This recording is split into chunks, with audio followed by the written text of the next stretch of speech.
far worse than it is. I call the honourable member Todd McLean. Mr Speaker, thank you. This is important legislation for New Zealand, and it's New Zealand doing its part as part of international climate change action. And the great travesty is in the last speech from that last speaker. Full of bunkum it was across the board. You see, Mr Speaker, New Zealand's not leading, we're not lagging behind other countries, but we're doing our fair share. And we're adding integrity to a New Zealand system and future-proofing it. Now, members opposite are saying that there's great challenge at the moment because of the price of carbon. Well, last year it was sitting around $20. Before that, $25. And as the Minister has said, the price during the course of this year has gone down significantly. This piece of legislation isn't about the price today. It's about making sure that the government, current and future, has the tools to make sure that our ETS can be robust, so that New Zealand is doing its fair share, not lagging behind and certainly not out the front of other countries. Can I say to the Minister who spoke earlier, Tim Grosser, that this is a pragmatic approach to climate change, and the amendments to our ETS scheme will make it future protected while supporting jobs in this country and not increasing costs on New Zealanders who are vulnerable. Now, the last speaker in the debate said that there are companies in New Zealand that are profiteering because they're charging much more for carbon than the actual cost today. Well, it will interest that speaker to know that we asked officials to go and get us proof of this, and they said they could not find any. Indeed, I've done a little bit of research myself, and I've spoken widely outside of this. And just a couple of weeks ago, I had a chance to talk to a carbon farming company who create credits through growing trees, leasing land, buying land, planting on it, and then they enter into contracts with New Zealand companies to provide them those credits. And whilst they're saying at the moment they want the cost of the carbon units in the New Zealand scheme to be higher, they also admit that some of their contracts, Ford contracts that entered into, they're getting paid $18 to $19 for those. So it's not a simple case of saying the cost of carbon in New Zealand is low and therefore it can be passed on straight away. The reason for that is climate change is extremely complicated, and the New Zealand emissions trading scheme is extremely complicated at the same time. What this legislation does, Mr Speaker, is ensures that the tools are there for a robust system. And I want to just mention a couple of those tools. The first one is regulation power to deal with the quality of international units.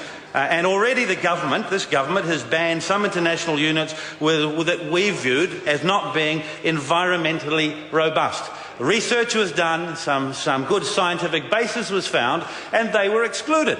So already we've taken action in this area because we're concerned about the veracity of the New Zealand scheme. Secondly, a regulation power in the legislation over the quantity of international units. It's already possible under this legislation for the government to ban a quantity of international units that enters into our scheme. And indeed, when these international units are due to expire internationally in the next couple of years, in absence of any second commitment period, because there is no second commitment period on the table at the moment because Kyoto is running out, well, what that means, Mr Speaker, is there's no great certainty that they will be available to the New Zealand scheme, but the government has the tool to deal with this. Secondly, New Zealand units, we've set up an auction scheme under this legislation to allow certainty for government, industry and households. And again, I challenge the opposition. If they think that this has been done purely because we want the price to stay where it is today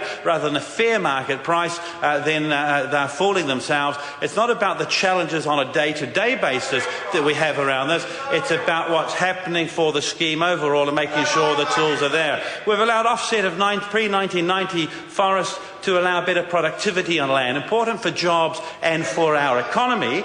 But at the same time, we've said to others that if they want to remain in the scheme and not offset their land, they too can get credits for that. And then finally, a levy for a levy rate for synthetic gases that can be adjusted in the future, not set in stone, but adjusted in the future as it needs to be. Tools for a robust ETS in place for governments to use and act upon. Now, what's needed here is international momentum to deal with climate change.